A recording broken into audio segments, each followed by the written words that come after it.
행복한 자란 제목으로 말씀 선포하실 때 큰 은혜의 시간 되시기 바랍니다. 주의 이름으로 축복합니다. 네, 행복하시죠? 하나님의 자녀로 살아가는 것이 가장 큰 행복인 줄로 믿습니다. 속상한 일이 있어서 억울한 일이 있어도 주를 위해 참는 것입니다. 우리 최영 집사님을 선택해 주신 하나님, 그 하나님을 찬양하고 남은 생에 늘 찬양으로 영광 돌리는 삶을 사시라고 우리 박수로 하나님께 영광 돌리겠습니다. 감사합니다. 옆 사람과 기쁘게 인사하겠습니다. 오늘도 하나님의 음성을 들읍시다. 사도 바울의 선교 여정을 보면 가는 곳마다 교회가 세워졌다고 말씀을 드렸습니다. 특별히 아덴에서는 참으로 열심히 복음을 전했지만 거기서 열매가 많지 않았다고 말씀을 드렸어요. 그런데 고린도에 와서는 부흥도 되고 열매도 많고 나름대로 하나님이 사도 바울을 이루한 방법 중에 하나가 정말 예수를 전하면 믿는 거예요. 교회가 부흥하는 거예요. 목회자에 있어서 최고의 행복은 교회가 부흥하고 치유되고 회복되어질 때 목회자는 행복한 거예요. 할렐루야. 그래서 그것이 세 가지가 일어난다는 것은 성령이 지금 역사하고 있다는 증거이거든요. 사람의 힘으로 구원의 역사가 일어나지 않아요. 치유와 회복도 성령 하나님이 함께 하셔야 가능하거든요. 그러한 역사가 이제 고린도 교회에 일어나서 사도 바울이 참 행복해했습니다. 그러나 아쉽게도 우리 고린도 교회 가운데 분쟁이 있었습니다. 그런데 그 분열의 문제를 해결하는 바울의 권면을 들어보면 1장에서는 무엇을 강조하냐면 십자가를 통해서 분열을 해결할 수 있다라는 거죠. 십자가를 모르기 때문에 분열이 일어난다. 그래서 몸이 아프면 병원에 가서 진찰을 받고 처방을 받는데 사도 바울의 처방은 영적으로 십자가를 붙잡아야 된다. 예수 그리스도의 십자가를 놓쳤기 때문에 분쟁이 일어났다. 이렇게 보는 것입니다. 2장에서는 이제 사람 속에 있는 영 안에서 모든 것을 알지 못하기 때문에 고린도 교회 성도들이 하나님의 지혜보다는 세상적인 지혜를 썼기 때문에 분열이 일어났다고 사도 바울은 영적 진단을 내렸습니다. 하나님의 지혜도 역시 십자가라고 말씀을 드렸습니다. 당시에 철학자들이 일어났고 철학이 그들에게 있어서 주된 관심사였고 그래서 깊이 있는 철학을 나누는 사람들을 추종했고 따랐고 또 강의를 들으면서 돈까지 냈다고 말씀을 드렸습니다. 그래서 그 세상의 문화가 그 철학의 모든 사조가 그대로 교회에 들어와서 사람을 찾고 따르고 사람들끼리 모여서 결국 파당을 이루어지는 그런 모습을 우리가 보았는데 바울은 바로 이제 하나님의 영 성령 안에서 그런 분들이 해결될 수 있다. 이제 하나님의 지혜가 꼭 필요하다. 그렇게 역설을 냈습니다. 그러면 오늘 저희들이 보는 이제 3장에서는 무슨 얘기를 하고 있느냐면 결국 십자가를 모르고 영을 모르는 사람은 어린아이다라는 거예요. 어린아이다. 결국 분쟁은 왜 일어나는가 하면 생명이 자라지 않는데 그 이유가 있다. 말씀과 기도로 거룩해지고 생명이 자라나야 된다. 영이 보이지 않잖아요. 나무도 보이고 꽃도 보이고 다 자라는 게 보여요. 과일도 심으면 다 참외 수박도 심어봐서 다 열매를 거둬봤는데 다 자라는 게 보여요. 영이 자라야 되는데 생명이 자라지 않는데 분열의 원인이 있다. 저는 오늘 설교를 하면서 여러분들의 영이 자라갈 수 있기를 주의 이름으로 축원합니다. 영이 자라셔야 됩니다. 생명이 자라가야 됩니다. 나는 심었고 아볼로는 물을 주었으되 하나님은 오직 자라나게 하신다 말씀하고 있어요. 하나님이 자라나게 하시는데 그 자라나게 하려면 말씀과 기도로 공급을 받아야 되거든요. 물을 줘야 식물이 잘 자라듯이 말씀과 기도를 통해서 우리가 자라나야 되는 것입니다. 자라나게 되면 하나님이 주신 모든 은사들을 마음껏 받아서 누릴 수가 있다라는 사실입니다. 그래서 고린도 교회 성도들이 어린아이이고 육에 속하였기 때문에 분열이 일어났다라는 것입니다. 자, 1절을 한번 같이 보시겠습니다. 시작. 형제들아, 내가 신령한 자들을 대함과 같이 너희에게 말할 수 없어서 육신에 속한 자 곧 그리스도 안에서 어린아이들을 대함과 같이 하노라. 아멘. 여기서 말하는 신령한 자는 그리스도 안에서 거듭난 영적인 사람들을 말합니다. 여기서 말하는 신령한 자는 그리스도 안에서 어느 정도 성숙한 자를 말하는 것입니다. 본문의 신령한 자는 성령에 속한 자를 얘기하는 것입니다. 그래서 이 세 가지를 생각하면서 신령한 자들을 생각했으면 좋겠어요. 그리스도 안에서 거듭난 영적인 사람들, 어느 정도 예수 안에서 성숙한 자들, 육신에 속한 자가 아니라 성령에 속한 자를 바울은 오늘 고린도전서 3장에서 신령한 자다 이렇게 얘기하는 것입니다. 가지 많은 나무에 바람 잘 날 없는 것처럼 고린도 교회의 문제들은 한두 가지가 아니었습니다. 이 문제들 가운데 바울의 마음을 가장 힘들게 했던 문제는 바로 그것입니다. 바울과 바울의 후계자인 지금 현재의 담임 목사님이신 아볼로와의 그러한 연관된 파벌 문제. 그래서 자기 이름이 자꾸 등장하면서 교회가 분열이 되니까 바울이 무척 마음이 아픈 것입니다. 바울이 개척을 했어요. 그리고 나서 후계자 아볼로에게 넘겨줬어요. 나중에도 보시겠지만 이 목회 스타일이 다르고 성품도 다르고 그리고 하나님이 주신 은사도 다 다르거든요.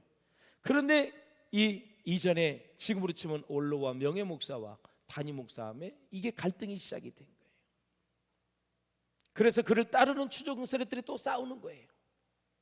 싸우면 꼭 이겨야 되잖아요. 그런데 교회 안에서 올로 목사를 따르는 사람과 단임 목사님을 따르는 사람과 싸워서 누가 이겨? 그럼 이긴들 무슨 의미가 있어요? 진 사람은 또 가만히 있겠어요? 이기기 위해서 더 사람들을 귀합하고 그러지요. 또 이긴 팀은 그 자리를 고수하기 위해서 더 사람들을 끌어안고 난리를 치지요. 그러다 보니까 교회가 두 조각이 나버려요. 바울은 거기도 베드로파 그다음에 예수 그리스도파까지 생겨가지고 네 파가 달아진 거예요. 그런데 주된 세력은 바로 바울과 아볼로파였었어요. 많은 문헌을 보면은 그냥 베드로는 그냥 능력 있는 사람, 하도 이제 시끄러우니까 나는 예수파 이렇게 이제 파당이 되진 거고, 주 세력은 올로 목사파와 단임 목사파가 된 거예요. 이게 이제 심각한 문제로 이제 등장을 하면서 파가 많이 이제 생기게 된 거죠. 사람을 좋아하는 것, 사람을 따르는 것, 매력이 있는 것 좋지만 교회는 사교단체가 아니고 세상의 조직도 안 치고 절대 여러분 예수의 피 때문에 생긴 것이 바로 교회입니다. 피를 주고 사신 것이기 때문에 사람을 좋아하고 따르되 파당을 지어서는 아니 된다. 사랑하는 여러분, 고린도 교회 안에서 일어나는 일을 볼 때에 고린도 교회의 성도들은 성령에 속한 자라고 볼 수 없다라는 것이 사도 바울의 영적인 진단입니다. 그러면 고린도 교회 대다수의 사람들은 어떤 사람이 되었을까요? 바로 육신에 속한 자였다라고 말씀하고 있습니다. 육신에 속한 자들은 생각하는 방식이나 생활하는 태도가 딱 구분이 돼요. 자기 중심적인 그러한 삶을 살아가고 있습니다. 그런 모습이거든요. 성령에 속한 사람은 반면에 일상생활에 있어서 자기 생활을 하고 또 생각하고 또 마음에 품는 것들이 다 성령의 인도하심에 순종하고 생활하는 모습이 바로 성령에 속한 자이다. 그렇다면 육신에 속한 자는 성령 세례를 받았어요. 성도의 신분을 얻고 난 이후에 자기 중심적으로 사는 사람을 말하는 것인데, 구원도 받았어요. 은혜도 받았어요. 근데 육신에 속한 자라는 것은 나중에도 말씀을 드리겠지만 사르크스라는 이 헬라어 단어는 육신이라는 단어가 이 몸이 아니라 그랬어요. 타락한 본능이라고 그랬어요. 본능은 본능인데 그 본능이 타락을 했어요. 그러니까 타락한 본능이 왕성하게 활동하고 있는 사람, 그런 사람들이 지금 교회 안에 많이 있지 않습니까, 여러분? 그런 사람들이 지금 육신에 속한 자다. 이제 제가 이제 세 가지 유형으로 이제 사람을 나눌 텐데, 이것을 잘 알게 되면 여러분들이 영적으로 참으로 분별력을 갖는 데 좋습니다. 첫 번째는 육에 속한 자입니다. 육.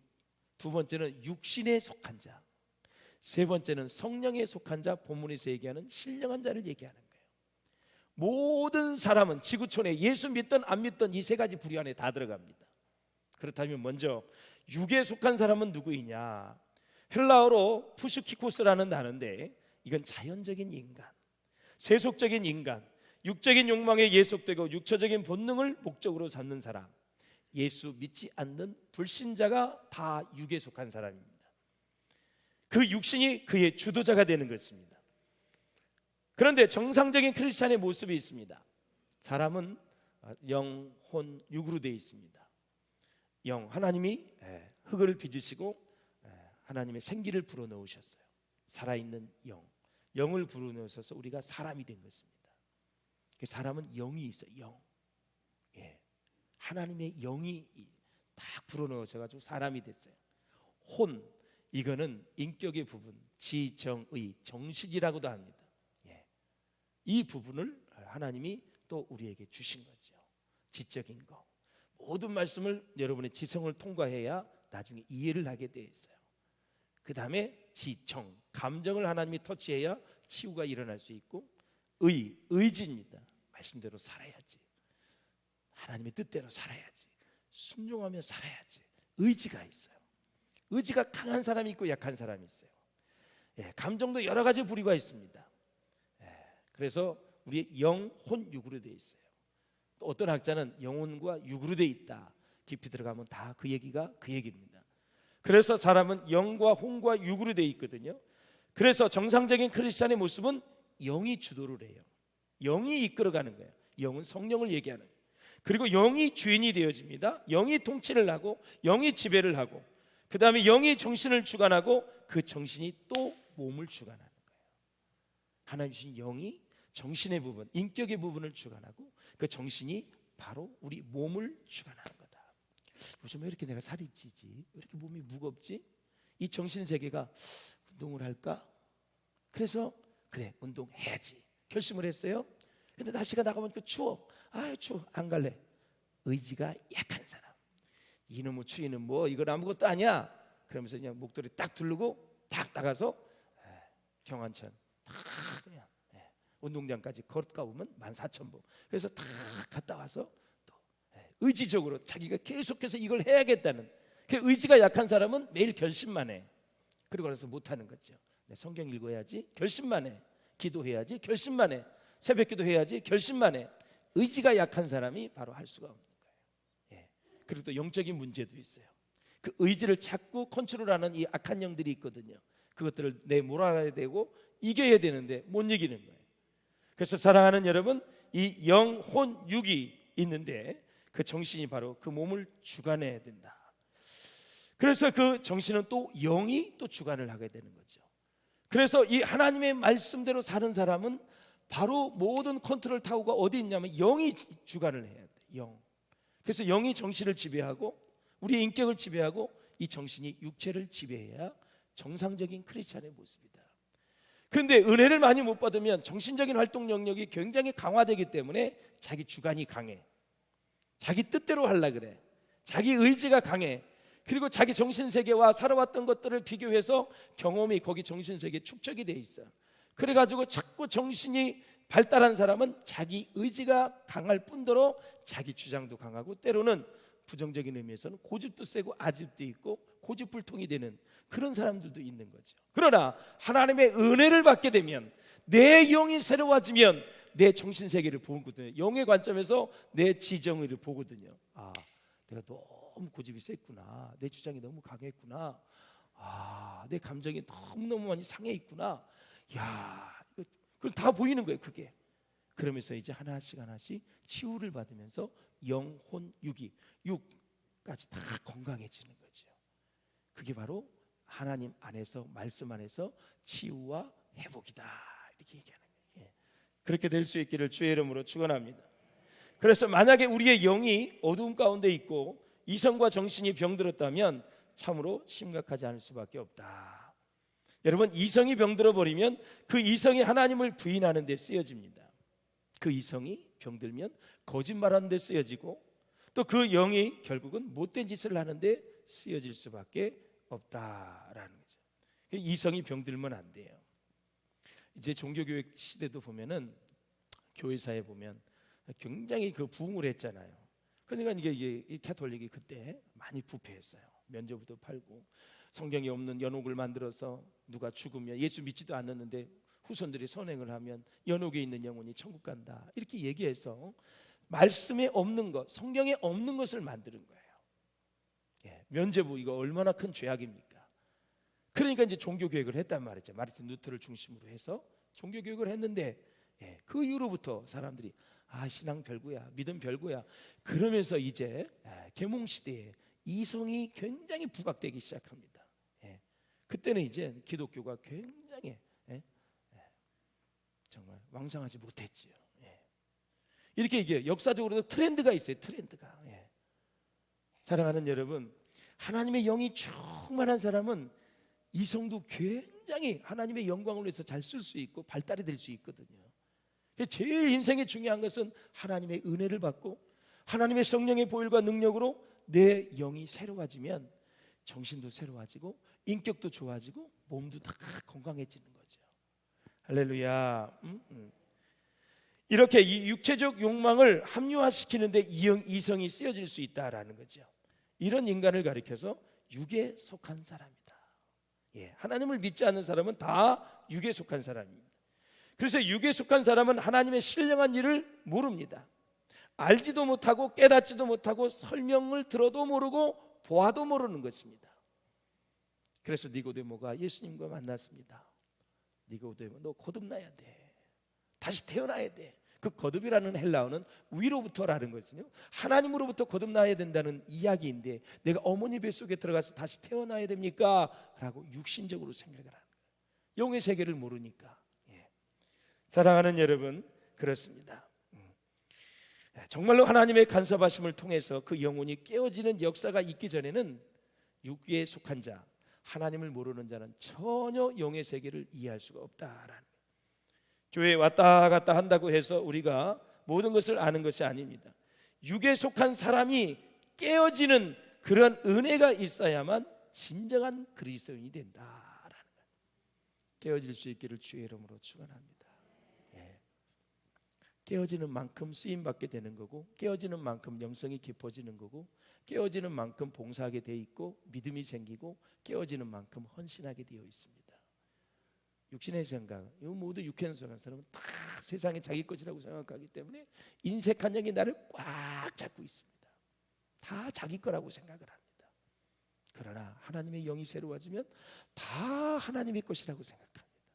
그러니 이 두 사람의 차이가 얼마나 크겠어요, 여러분.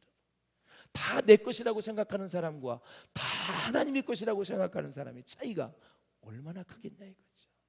누구를 축복해 주시겠어요? 누구와 하나님이 동행하고 동역을 하겠어요? 다 하나님의 것이라고 생각하는 사람과 하나님의 역사에 주실 줄로 믿습니다. 자, 우리는 예수님을 구주와 주님으로 영접하게 되면 하나님의 자녀가 되는데 그렇게 되면 우리 마음에 영적인 사람이 되어야 한다는 부담감이 생기게 됩니다. 그래서 영적이냐 아니냐 이건 뭘 구분할까요? 저 사람은 진짜 영적인 것 같아. 아니야, 아닌 것 같아. 뭘 가지고 구분하지요? 여러분, 쉽습니다. 이렇게 하면 영적인가?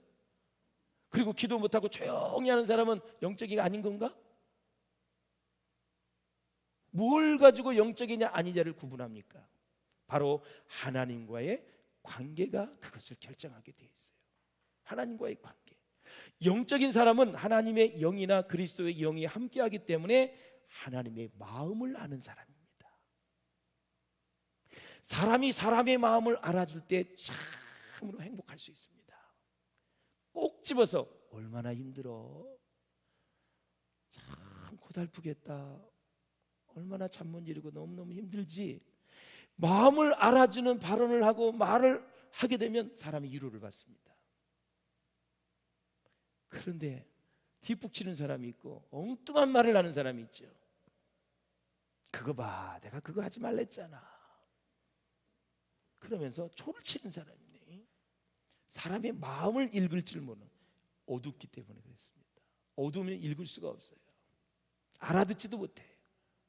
그런데 피조물이 하나님의 영의 지배를 받아 하나님의 마음을 알아준다면 하나님이 얼마나 좋아하시겠어요. 예수님, 내 죄를 위해서 십자가에 돌아가실 때 얼마나 아프셨습니까? 얼마나 고통스러우셨습니까? 내가 그렇게 죽어야 되는데 주님이 죽어주셔서 하나님 감사합니다. 이제는 세상 바라보지 않고 주의 영광을 위해 살아보겠습니다. 주님, 나에게 지혜와 능력을 주세요. 이렇게 나가면 얼마나 좋겠어요. 사랑하는 여러분, 육의 사람은 하나님을 모르는 사람입니다. 그래서 하나님의 마음을 아는 영적인 사람은 자세히 보면 몇 가지 특징이 있습니다. 첫째, 하나님이 부르시고 세우신 주의 종들을 존중합니다. 바로 이것이 영적인 사람입니다. 하나님의 마음을 아는 영적인 사람들은 하나님의 일꾼도 아주 귀하게 여깁니다. 조그만 일을 하는 걸 봐도 귀하다, 얼마나 귀할까. 상갓집을 가도 그 먼 거리 마다하지 않고 와서 같이 동행하는 사람들, 주의 종이 보면 너무너무 행복하죠. 갔다 오면 돈을 줘, 차비를 줘, 교통비를 줘. 그 사줘봤자 뭐 휴게소에서 설렁탕 한 그릇 주는 건데 그렇게 피부에 먼 데를 하루 종일 갔다 옵니다. 그런데 가자 그러면 허리 아파, 어디 아파. 이렇게 핑계가 많은지. 물론 아프면 못 가지요. 그런데 사지가 멀쩡한데도 못 가는 사람들이, 마음을 하는 게 얼마나 중요한지 몰라요. 그래서 하나님의 일꾼을 귀하게 여기는 사람이 영적인 사람입니다. 믿지 않는 불신자는 영적이지 않기 때문에 하나님의 마음을 모릅니다. 그러니까 하나님에 대한 경외심도 없고 하나님의 사역자에 대한 존경심도 없습니다. 기분 나쁘고 은혜 떨어지면 목사, 전도사, 강도사 님자를 붙이질 않아요. 그 정도면 다행이지, 더 이상하게 얘기한다?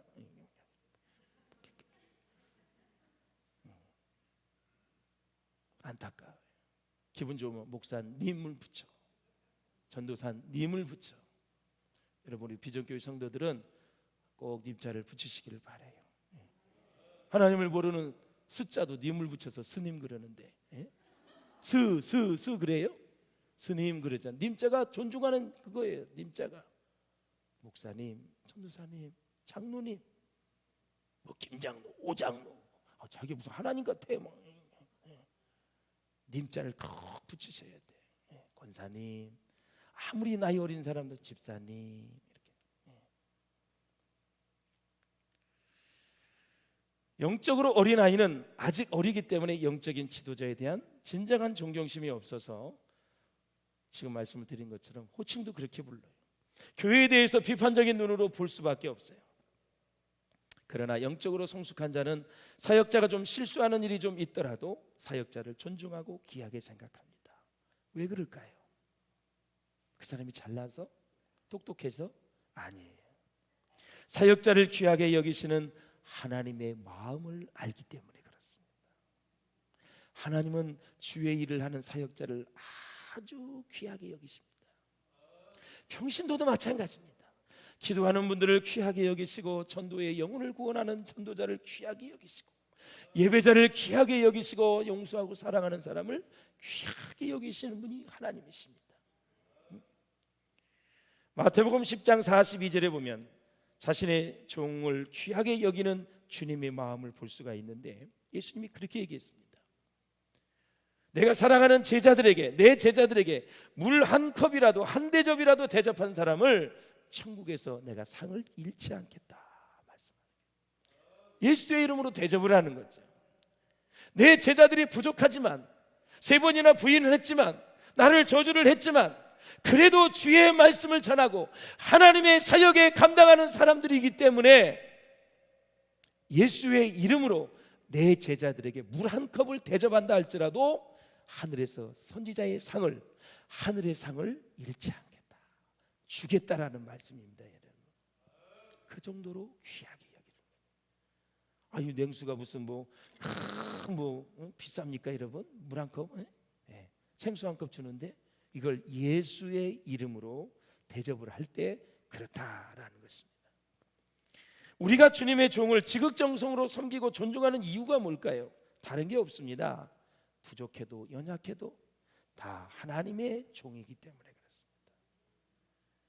하나님의 종을 섬기는 모습에서 영적인 성숙도를 볼 수가 있습니다. 제가 이제 식사를 하는데 어느 장로님이 자꾸 이제 그 직원이 모든 음식을 우리 장로님한테 갖다 놔요. 먼저 나이도 들으시고 막 그러니까 내가 잘못 보였나 봐. 그러니까 거기도 갖다 놔. 그러니까 장로님이 딱 그러더라고요. 모든 음식은 우리 목사님부터 드리세요. 차도 마찬가지입니다. 우리 목사님이 아니더라도 다른 목사님이 와도 목사님부터 꼭 그렇게 하시길 바랍니다. 그러니까 알았다고 그러더라고요. 아니 장로님은 팁을 잘 주니까 팁 잘 주는 사람 먼저 주지 이렇게. 예?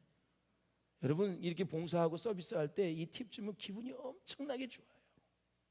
제가 대학을 다닐 때 이 에버랜드에서 그때는 자연농원이었어요. 중국집에서 이렇게 서빙을 하는데 무거운 거를 그냥 막 짜장면 7개 8개 막 시키잖아요. 그러면 이 많은 창반에다가 한꺼번에 가려고 그때는 힘이 있으니까. 그런데 이제 여성들은 막 서해내게 가지고 끙끙끙 대는데 저는 막 큰 거를 가지고 8개 7개 막 한꺼번에 가니까 딱 한꺼번에 먹게 했더니 딱 주머니에서 10,000원을 꺼내더니 그 당시에 10,000원이 엄청나게 큰 거예요. 예. 얼굴도 잘생긴 남자인데 아주 돈이 많아 보이더라고. 딱 그러더니 청년 고마워. 그럼 딱 멋있게 주더라고. 근데 그 뒷모습이 얼마나 아름다운지 이런 말 할 수 없어. 보물이 있는 곳에 마음이 있기 때문에. 그리고 공부 열심히 하라고 딱 한마디 하더라고. 공부밖에 없어. 그 당시 우리가 가난하니까 공부밖에 없어. 공부 열심히 해요 그러더라고. 사랑하는 여러분, 그래서 이렇게 모든 질서를 탁 잡아주는 그 말 한마디가 주의 종을 귀하게 여기는 그런 마음이죠. 하나님의 마음을 아는 영적인 사람들은 모든 일꾼을 차별 없이 모두 존경하고 섬기는 거죠. 평신도들 사이에서도 마찬가지입니다. 이건 시기 질투가 아니라 존귀하게 귀하게 여기는 마음을 가지셔야 된다라는 거예요. 만약에 하나님의 마음을 가지고 고린도 교회 교인들이 지도자를 섬겼다면 아마 분열이 일어나지 않았을 것입니다. 바울을 좋아하는 사람이 아볼로도 좋아하고 아볼로를 좋아하는 사람이 베드로 그 좋아하는 사람도 좋아하고 예수파에 있는 사람들도 다 또 이쪽도 좋아하고. 왜? 오늘 본문에 보면 바울이 무엇이며 아볼로가 무엇이냐? 이들은 다 하나님을 믿겠게 한 사람들에 불과하다. 하나님의 사역자들이고 그 사역자들을 세우신 분이 하나님이시고 예수 그리스도이시다. 왜 사람을 중심으로 해서 파당을 이루느냐라는 것이죠. 그래서 하나님의 마음을 가진 영적인 사람들은 하나님의 일꾼을 있는 그대로 존중하게 되는 거죠. 행여나 사역자에게 단점이 발견되더라도 단점보다는 장점을 보면서 격려하고 하나님의 나라를 세우고 사람을 세우는 거죠. 우리를 신앙생활하면서 자신과 다른 사람의 모든 사람의 모습들, 인격, 은사, 성격 다 다른 방법으로 일하는 사람들을 그들을 인정하고 수용하고 격려해 줄 수 있어야 한다라는 것입니다. 어린아이 특징은 언제나 자기 중심적으로 생각을 합니다. 한번 2절을 보시겠습니다. 시작. 내가 너희를 젖으로 먹이고 밥으로 아이하노니 이는 너희가 감당하지 못하였음이거니와 지금도 못하리라. 젖만 먹였다는 것은 그들의 영적 소화 능력이 약하다는 거예요. 다양한 영적 양식을 먹일 수가 없었다는 것입니다. 3절에 보면 고린도 교회 성도들이 영적으로 미성숙한 증거가 있습니다. 그것이 바로 시기와 질투와 분쟁이 아직도 잔존하고 있다라는 것입니다. 바울은 고린도 교회에서 가르칠 때 주로 무엇을 가르쳤냐면 예수 그리스도의 십자가의 구원을 중심으로 가르쳤습니다. 구원은 받았어요. 그런데 사도 바울이 단단한 음식으로 생각한 것은 뭐냐? 구약 성경 전체, 바울 서신서 16개, 사복음서, 마태, 마가, 누가, 요한, 이거를 여러분 가르치진 않았어요. 바울이. 이걸 누가 가르쳤느냐? 다음 담임 목사님이신 아볼로가 성경에 능통한 자라고 얘기했어요. 잘 가르쳤어요. 바울도 더 잘 가르칠 수 있죠. 바울의 이 모든 은사는 다니면서 교회 세우는 게 그게 은사거든요. 그러니까 바울과 아볼로를 또 비교를 하는 거예요. 우리 담임 목사님은 너무 성경에 능통해. 바울은 매일 십자가만 얘기했는데 이분은 구약 성경 전체와 그냥 바울 서신 전체와 마테마간도가 유한 사복음서도 너무너무 잘 가르쳐. 근데 그쪽 사람이 몰리는 거지. 그래서 제일 많이 모였던 그런 저기가 담임 목사님이신 아볼로, 그 다음에 바울이었었어요. 그 다음에 베드로. 이것도 저것도 싫다 그리스도파로 간 사람들. 그러니까 계속해서 이게 알력이 이렇게 생기면서 또 가르치는 그 방식까지 비교를 하면서 그들이 갈라졌던 모습을 볼 수가 있는 거죠. 그래서 사랑하는 여러분, 바울은 고린도 교인들이 지금도 성경 전체를 배울 수 있는 그런 수준이 되지 못했다라고 말을 하는 것입니다. 이것은 바로 스스로 어른이 된 것처럼 생각하던 고린도 교인들에게는 사실 충격적으로 받아들일 수밖에 없었던 내용입니다. 자, 히브리서 5장 12절에서 14절에 보면 성도들이 영적으로 성장하지 못하면 선과 악을 분별하지 못한다. 그리고 하나님의 것을, 선한 것을 선택하는 데 있어서 도움이 되는 가르침들을 제대로 소화하지 못한다라고 말씀하고 있어요. 우리 한번 히브리서 읽어보겠습니다. 시작. 이는 젖을 먹는 자마다 어린아이니 의의 말씀을 경험하지 못한 자요, 단단한 음식은 장성한 자의 것이니 그들은 지각을 사용함으로 연단을 받아 선악을 분별하는 자들이니라. 아멘. 그러면서 3절에 너희는 아직도 어디에 속한 자?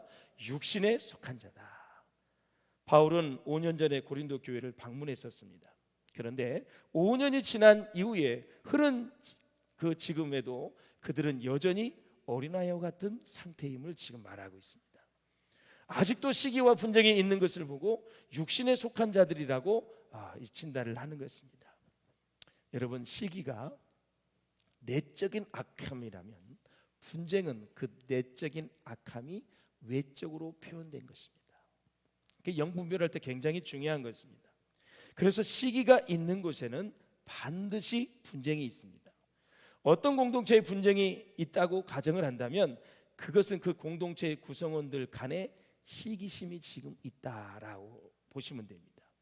분명히 거듭나기는 했는데, 구원받았는데 도저히 거듭난 자라고 보기가 어려워서 육신에 속한 자, 그래서 바울은 그리스도 안에서 이런 사람들을 어린아이다라고 부르는 것입니다.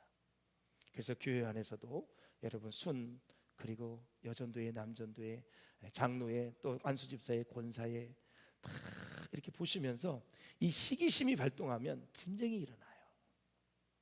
이걸 활동하지 못하도록 오늘 이 시기심을 다 예수의 이름으로 빼낼 수 있기를 주의 이름으로 축원합니다. 빼내려고 하지 마세요. 십자가를 묵상하고 감사하고 그 은혜가 내게 깊이 밀려오면 이 시기와 질투는 싹 썰물처럼 빠져나가게 돼 있어요. 절대 신경 쓸 필요 없어요. 하나님의 은혜를 사모하고 십자가를 다시 묵상해라 그랬어요. 그렇죠? 1장의 말씀을 드렸잖아요. 십자가, 2장의 성령. 그래서 성령을 의지하여 십자가의 보혈의 능력을 위해서 하나님 감사합니다. 나 같은 죄인을 구원해 주셔서 감사합니다. 사랑하며 살기도 바쁜데, 용서하며 살기도 바쁜데, 주의 일을 하기도 바쁜데 시기가 질투가 인 말입니까? 예수의 이름으로 명하노니 떠나갈 지어다. 딱 잘라버리세요. 잘라버리세요. 제가 이제 어렸을 때 칡을 많이 캤거든요. 칡을 깊이 캐다를 보면 막 들어가면 썩은 부분이 있어. 꺼멓게. 그럼 거기서 딱 잘라버리고 더 이상 파지 않습니다. 왜? 가봤자 다 파보니까 다 썩은 부분이야. 그래서 썩은 부분이 나오면 지금 고개를 끄덕끄덕하는 사람은 칡을 캐본 사람들이야. 딱 잘라서 딱 정리하고 다시 흙을 덮고 다른 데로 또 가지요. 하루에 5-6군데 칡을 캔 것 같아요. 그러면 하루 종일 캐면 6부리는 캡니다. 이만한 것도. 해가 뉘엿뉘엿 넘어가면 딱 걸쳐먹고 딱 집으로 오면 야, 우리 용수가 그걸 칡을 많이 캤구나. 그래서 다 또 나눠줘. 그리고 제일 조그만 거면 우리 집 먹는 거야. 아빠 이거 뭐 왜 그래요? 하루 종일 캐왔는데 야 이놈아, 나눠서 먹는 게 최고야. 그래서 가장 큰 것들은 다 나눠주는 거야. 이렇게 그 위로부터 칡을 캘게요 안 캘게요? 캤지요. 그 칡을 캐고 우리 아버지가 나눠주니까 이웃 사람들이 막 칭찬을 해주고 용돈도 줘요. 네 아버지가 정신 이상해서 다 나눠주더라. 그런데 기분이 좋아가지고 용돈을 주는 거야. 그러니까 또 캤지. 이렇게 살만다는 세상으로 만들어야 되지 않겠어요, 여러분? 예. 사랑하는 여러분, 그래요. 예. 그래서 이 육신에 속한 자는 헬라어로 사르키로누시라고 말씀을 드렸어요. 예. 그리스도 안에서 어린 아이들, 중생을 받았고 구원을 받았지만 아직도 어려요. 아이들의 특징을 보면 자기밖에 모르지 않습니까, 여러분? 이기적이에요. 자기만 이해해달라고 막 하는 거예요. 이해력도 부족해요.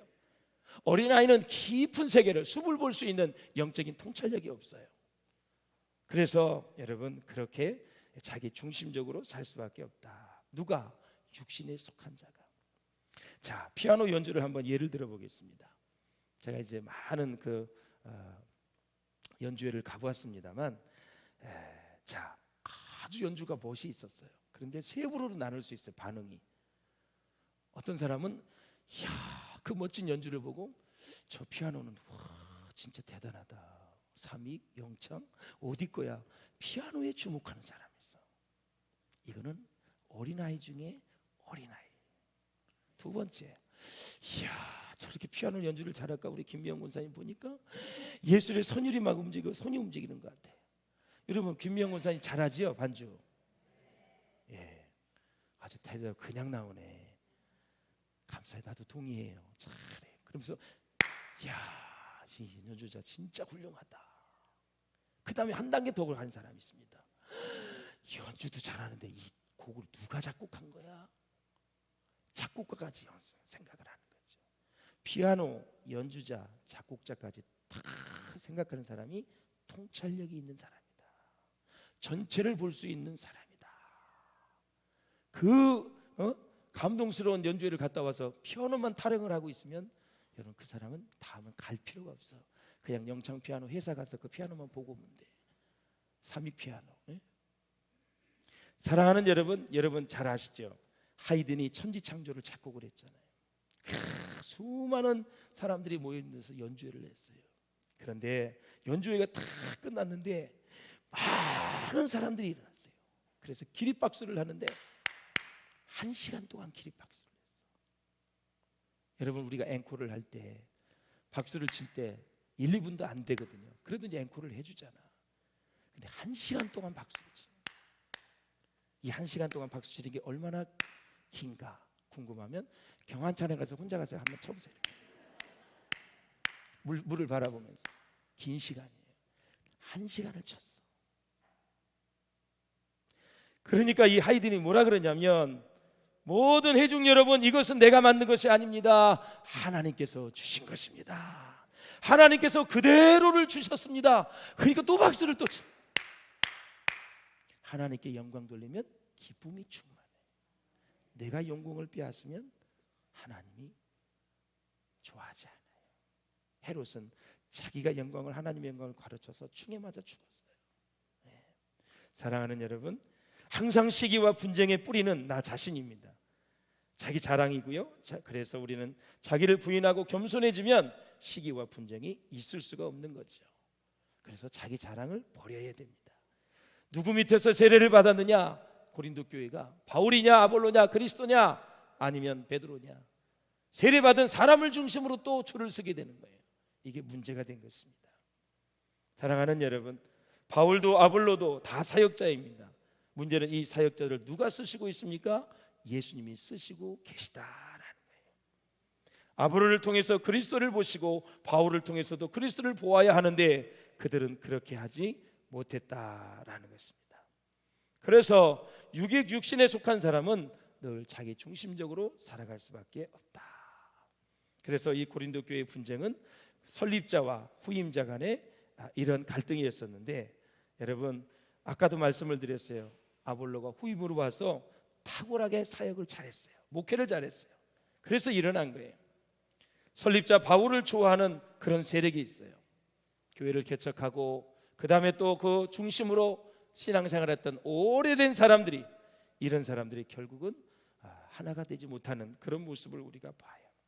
사랑하는 여러분, 바울은 떠났어요. 떠난 이후에도 좋아하는 세력이 잔존해서 싸움을 일으킨 걸 볼 때 정말 우리가 예수 중심의 신앙생활이 얼마나 중요한가를 알 수 있고, 비단 제가 말씀을 드린 건 담임 목사냐 원로 목사가 문제가 아니라 우리 부목사도 마찬가지고 전사님도 마찬가지고 누구를 만나던 예수님을 잘 믿게 하고, 그리고 예수님을 잘 따르게 하고 주님의 제자 되게 만들어서 주님을 잘 따르게 하면 하늘에 상급이 있을 줄로 믿습니다. 열심히 해서 저 사람한테 가면 더 잘할 텐데 내가 꽉 쥐고 있어가지고 결국 영적으로 성장도 못하게 만들고 결국 폐인을 만드는 그런 사람들이 한두 사람이 아닙니다. 여러분, 사람을 좋아하지 말고 그 사람을 주신 하나님께 초점을 맞출 수 있기를 주의 이름으로 축원을 드립니다. 그렇습니다. 이 어린아이 같은 미성숙한 이 성도들의 모습이 드러나면서 교회가 어지러워지고 혼란에 빠진 것을 우리가 볼 수가 있습니다. 그래서 우리 주님은 성령의 하나 되게 하신 것을 꼭 지키라고 말씀하고 있는 것을 우리가 볼 수가 있어요. 그러므로 사랑하는 여러분, 바울이 무엇을 원했어요? 예수 안에서 하나 되기를 원했잖아요. 아볼로가 뭘 원했어요? 이미 목회에서 이 교회를 개척한 그 사람을 존경하고, 그리고 그 사람이 이제까지 뿌려놓은 것들을 존중하고, 그리고 이제 새로운 목사님과 하나가 되어져서 교회 일을 잘 이루어가는 거죠. 교회는 리더십이 충돌이 일어났을 때 반드시 담임 목사 중심으로 가야 돼요. 아무리 은퇴하신 목사님이 좋고 훌륭하고 한다 할지라도 여러분, 이 생각을 잘못 가지면 큰일 나요. 영이 죽는 거예요. 평생 삐그덕 하다가 죽는 거예요. 모든 리더십은 담임 목사님에게 주는 거예요. 그 사람의 잘났던 못났던 그 사람을 중심으로 목회가 이루어져야 한국교회는 저는 새로워진다고 생각을 하는 사람. 말씀이 그것을 우리에게 말씀하고 있는 거예요. 할렐루야. 딱 은퇴했으면 깨끗하게 후계자를 밀어줘야 돼요. 후계자가 실수하고 또 성도들에게 힘들어하면 오히려 원로가 됐던 명예가 됐던 그 목사님이 성도들을 설득해서 김장로 그거 무슨 말이야? 담임 목사 중심으로 해. 이전 건 다 끝난 거야. 이제는 담임 목사 중심으로 목회를 해야지. 탁 세워지는 거지. 누가 존중을 받겠어요? 그렇게 하는 사람이 복을 받게 되어 있습니다, 여러분. 내가 어떻게 해서라도 하나님의 교회가 세워져야 되고, 어떠한 말을 통해서라도 하나님의 교회가 은혜 가운데 평안하게 성장해야 될 줄로 믿습니다, 여러분. 그래서 지혜가 있으셔야 돼요. 내가 이 사람 좋아하니까 나는 이 편이고, 나는 이 사람 좋아하니까 이 편. 그게 아니에요. 담임 목사 중심으로 목회는 이루어져야 혼돈이 없이, 잡음이 없이 하나님의 말씀과 기도로 승리하게 될 줄로 믿습니다. 사랑하는 여러분, 그렇습니다. 우리가 이 땅을 살아갈 때 꼭 기억해야 되는 거, 나는 씨 먹고 아볼로는 물을 주었으되 오직 하나님께서 자라나게 하셨다는 이 사실을 우리가 절대 잊어서는 아니 되겠다라는 것입니다. 사랑하는 여러분, 그렇습니다. 교회는 여러 목사님이 바뀌고 강대상에서 설교하시는 목사님이 바뀌어도 하나님의 사역, 성령의 사역은 한순간도 중단되는 것이 없이 계속되는 것입니다. 여러분, 성령이 우리 안에 계시기 때문에 그 성령님은 한번 시작하면 단 한순간도 중단됨이 없이 우리의 영혼을 변화시키는 사역을 중단 없이 이루어가고 있다라는 사실입니다. 그러므로 하나님 나라의 일을 맡은 사역자들은 하나님의 말씀이 안내하는 대로 성실하게 주님만 바라보며 사역하면 되는 것입니다. 어떤 사람은 와서 교회를 짓고, 어떤 사람은 와서 땅을 사고, 어떤 사람은 교육관을 짓고, 자기의 때에 하나님의 주신 것을 성실하게 정직하게 주님의 은혜를 힘입어 하다가 물러나면 딱 끝나는 것입니다. 이하도 이것저것 다 하는 게 아니에요. 그때 필요한 걸 하나님이 주신 걸 성실하게 하다가 나이가 됐다 딱 물러나고 깨끗하게 하나님께 영광을 돌리면 되는 거예요. 할렐루야. 예? 무슨 미련이 있습니까? 불러주신 것만 해도 감사하고, 구원해 주신 것만 해도 감사하고, 평생 성도들과 목회하는 것만 해도 그것이 하나님의 은혜의 큰 은혜인데 무슨 욕심이 있어서 그럽니까, 여러분? 깨끗하게 하나님 앞에 영광을 돌리고 사는 모습, 여러분, 한국교회가 다시 한번 그렇게 되어진다면 여러분, 갈등이 조금이라도 줄어들고 많은 세상의 지탄의 대상이 되는 그러한 이야기를 듣지 않고, 정말 저 교회는 멋진 교회야, 세대 개처가 되어줘도 이야 진짜 멋진 교회다, 마음이 넓어야 돼. 통이 커야 돼. 사람을 다 안을 수 있어야 돼. 할렐루야. 이 편 내 편이 어디 있어? 다 예수 편이지. 다 예수 편이지. 저는 저한테 다가오면서 다른 사람 흉보고 이간질하는 거 정말 싫어합니다. 물을 잘라듯이 잘라버립니다. 더 이상 얘기하지 마. 막 목사님 막 이러면서 다른 사람을 욕해. 그건 아니죠. 사랑하는 여러분, 우리 평신도들도 마찬가지예요. 우리 인생길을 걸어가면서 사람 중심이 아니라 하나님 중심, 말씀 중심, 교회 중심으로 신앙생활을 할 수 있기를 주의 이름으로 축원합니다. 또 교회 안에서 주도권 잡기 이런 행동을 하시면 안 됩니다. 누가 주도권을 잡아요? 이 교회의 주인은 예수 그리스도입니다. 누가 주도권을 잡아요? 담임 목사는 담임 목사에게 주신 그 권위를 가지고, 영적인 권위를 가지고 교회를 잘 다스리고 섬기면 끝입니다. 그 이상도 이하도 없는 것입니다. 누가 뭘 헤게모니를 가지고 싸워요? 절대 그러시면 아니 되는 것입니다. 여러분, 시기와 질투 때문에 사역을 한다면 하나님으로부터 책망과 벌을 받게 될 수밖에 없어요. 그래서 우리는 하나님이 세우신 사역자들을 사랑하고 아끼고 존중해야 합니다. 사역자 중심으로 파벌이 생기지 않도록 조심해야 됩니다. 교회 안에서 자기 팔을 만들어 당을 지으면 안 된다는 것이죠. 그래서 하나님의 마음을 가진 성령에 속한 자, 신령한 영적 지도자들은 다 남을 위해서 사역을 하고 헌신하게 되는 것입니다. 말씀을 맺겠습니다. 사랑하는 여러분, 하나님의 마음을 아는 신령한 자는 교회를 사랑하고 소중하게 생각을 합니다. 하나님의 교회와 성전을 파괴하고 어지럽히고 혼란스럽게 하여서 마귀에게 틈을 주어 이 교회가 무너지게 된다면 하나님께서는 그 사람을 멸하신다고 말씀하셨습니다. 17절을 보고 마치겠습니다. 시작. 누구든지 하나님의 성전을 더럽히면 하나님이 그 사람을 멸하시리라. 하나님의 성전은 거룩하니 너희도 그러하니라. 아멘. 보세요, 사울이 다메섹으로 갔어요. 예수 믿는 자를 다 잡아 죽이기 위해서. 근데 가다가 예수 만났어요. 누구십니까? 예수님 말씀하십니다. 나는 내가 핍박하는 예수라. 사울은 교회를 핍박했는데 자신을 핍박한다고 말씀하신 것을 보면 예수님은 당신과 교회를 동일시하고 있다라는 사실이에요. 그러므로 교회를 욕하거나 무시하면 절대 아니 됩니다.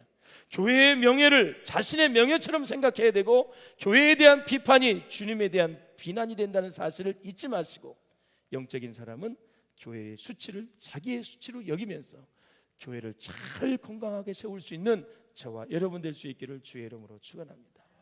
교회를 어지럽히는 사람, 교회를 파괴하는 사람, 이거는 하나님이 여러분 정말 꾸중하는 정도가 아니라 멸하신다고 말씀하셨어요.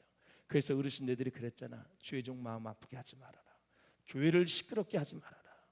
큰일 난다. 그 말이 바로 이 말씀입니다. 말씀의 근거에서 사도 바울이 말한 것을 보면 교회를 향한 하나님의 사랑이 얼마나 큰지를 알 수가 있어요. 자나깨나 우리 하나님은 교회에 관심이 있습니다.